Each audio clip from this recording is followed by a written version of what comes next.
Mind if I use your phone? Don't touch that phone. You want to rephrase that, baby? Every iconic show has to start somewhere. Sometimes it's a big debut, and sometimes it's an elevator ride in someone else's sitcom.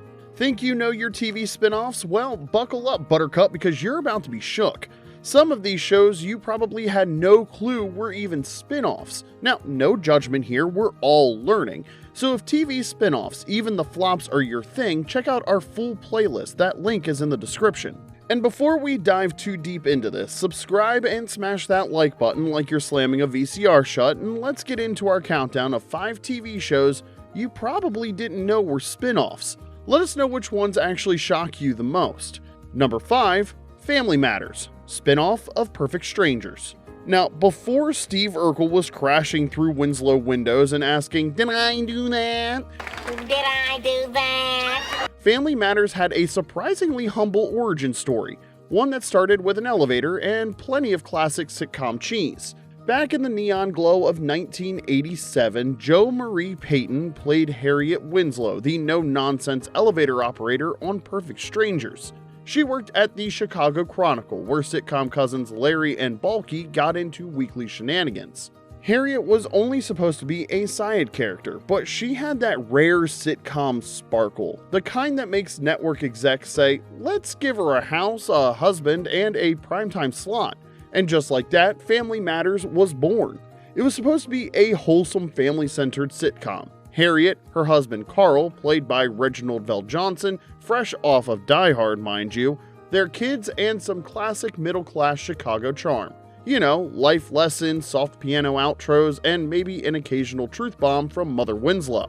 Now, there were whispers of Perfect Strangers DNA early on. They had the same sets, same background music, maybe a leftover punchline or two, but no Larry, no Balky, and definitely no Dance of Joy.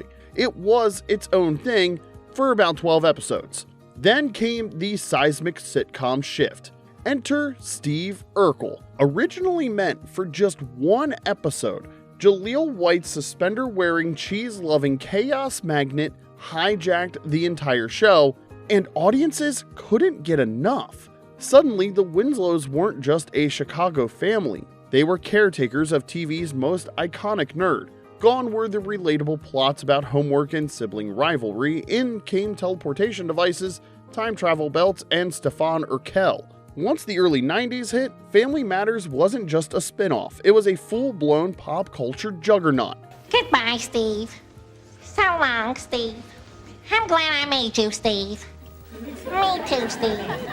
But beneath all the Urkel mania, it's easy to forget where it all started, with one no-nonsense elevator operator with enough sitcom sparkle to launch a 9-season franchise. Number 4, Happy Days, spin-off of Love American Style. Love, love, love,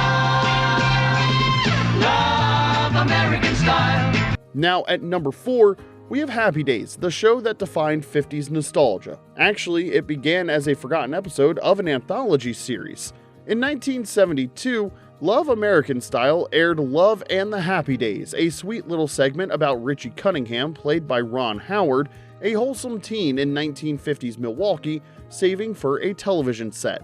Anson Williams was there as Potsy, and Marion Ross was there as Mrs. Cunningham, but there were no leather jackets, no motorcycle engines, and definitely no A. And get this, Richie's dad was played by Harold Gould, who later became famous as Rose's boyfriend Miles on The Golden Girls. Just one of many cast changes when Happy Days finally got the green light. Enough of me, thanks. I gotta go. Why is it that this family just can't sit together for 5 minutes after dinner and talk? Now, did you catch that? That was an early Chuck Cunningham sighting. Wow. Anyway, the episode was cute, but the concept went nowhere. That is, until George Lucas changed everything. After American Graffiti exploded in theaters, suddenly the 50s were cool again. ABC dusted off that forgotten episode, recast a few roles, added leather-clad newcomer Fonzie, and in 1974, Happy Days roared to life. TV historians debate whether Happy Days qualifies as a true spin-off given how much it transformed, but evolution is part of television DNA, and this particular evolution created not just a hit show, but an entire universe. Just from this reimagined concept came Laverne and Shirley, Mork and Mindy, and Joni Loves Chachi, an entire galaxy of spin-offs from what was already a spin-off, so we need to call Christopher Nolan because we have spin-off inception here, people. In a beautiful twist of fate, a forgotten episode about a boy wanting better TV reception ended up giving America exactly that.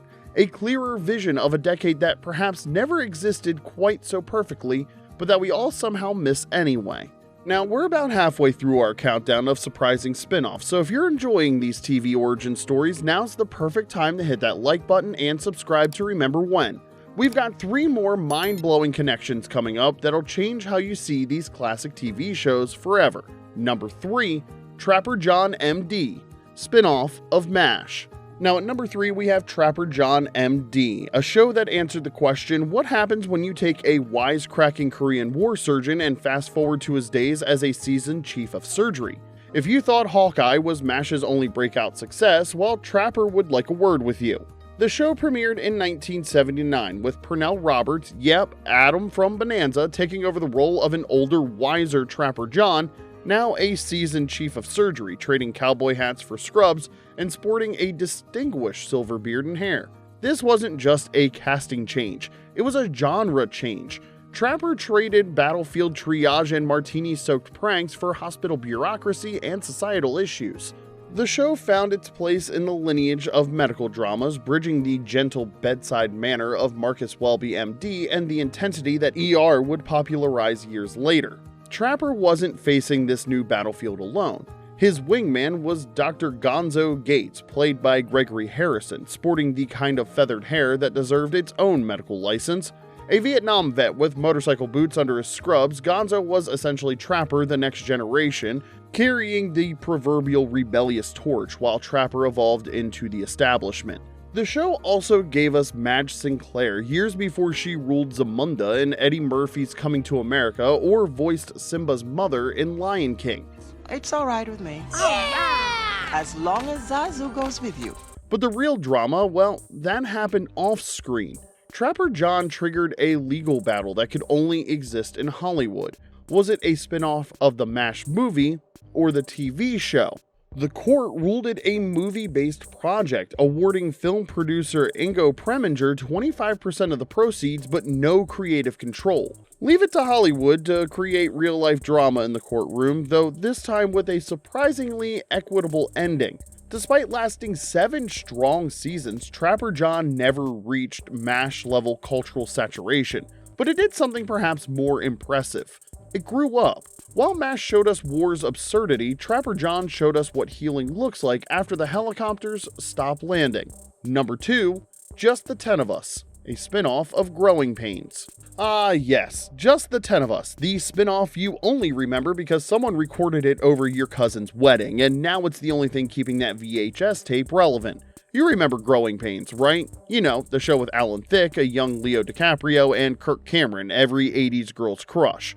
Well, Just the 10 of Us took Coach Graham Lubbock from Growing Pains, played by stand-up comedian Bill Kirchenbauer, and handed him a pink slip, a new job, and a moving truck headed west.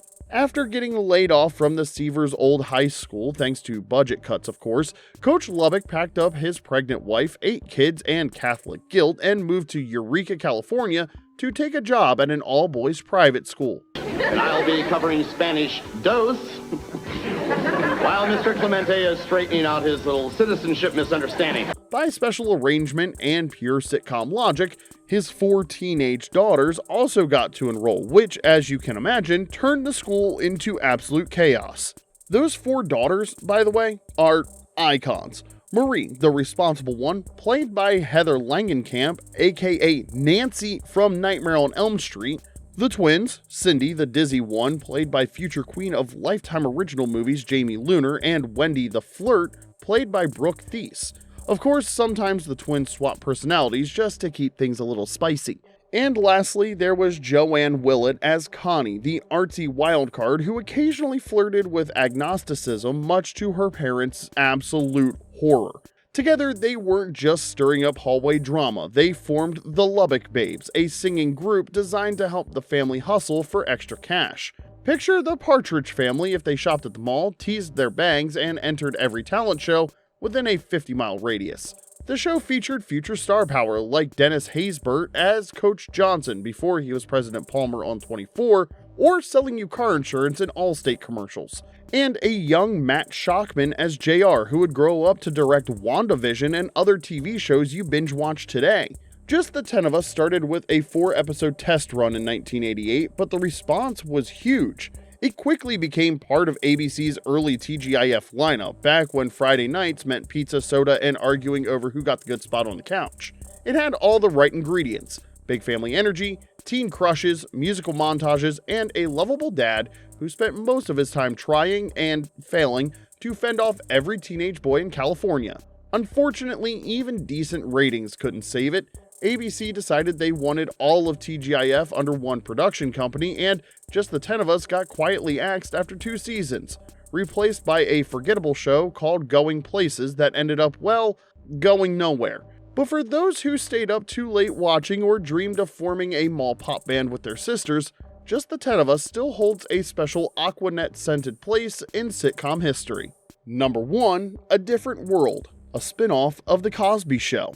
When A Different World first hit airwaves in 1987, it was pitched as The Cosby Show's baby sister. You know, the one with a funky style, big dreams, and just enough chaos to keep Thursday nights interesting. The show was designed to follow Denise Huxtable to a fictional historically black university called Hillman. Producers gave her a white roommate, played by a then unknown Marissa Tomei, to broaden its appeal. After season 1, aka the Training Wheels era, Lisa Bonet left the show, welcomed to the world Zoe Kravitz, and in came Debbie Allen like a boss with a clipboard, a vision, and a very firm "let's make this real" attitude. Allen, a proud Howard University alum, took the show from sitcom fluff to a full-on cultural reset. Hillman College went from a generic campus to a vibrant, lived-in HBCU bursting with flavor, ambition, and real-world struggles, and suddenly, this wasn't just about college hijinks. It was about life. All right, meet. Have a seat. You don't look very happy. Have either of you seen a poetry review? Jasmine Guy's Whitley Gilbert, queen of bougie drama, and Dwayne Wayne, king of flip-up glasses and emotional growth, helped carry the show for years with their will they, won't they, oh they did journey. They gave us everything: romance, heartbreak, glow-ups, and a wedding episode. Whitley, I love you, and if you'll have me, I want you to be my wife. What the hell are you doing? Hey, I'm sorry, Byron, I love her. Stop! Just stop! Let him go, man. Will you have me, Dwayne, as your lawfully wedded husband from this day forth to having a whole and richer for poorer? Baby, please, please. I do! That still makes people misty-eyed watching the reruns. And it wasn't just about cafeteria crushes anymore. It tackled real-world issues that most shows were too scared to touch, like injustice, inequality, health crises, and even global conflicts, all while still keeping it funny and full of heart.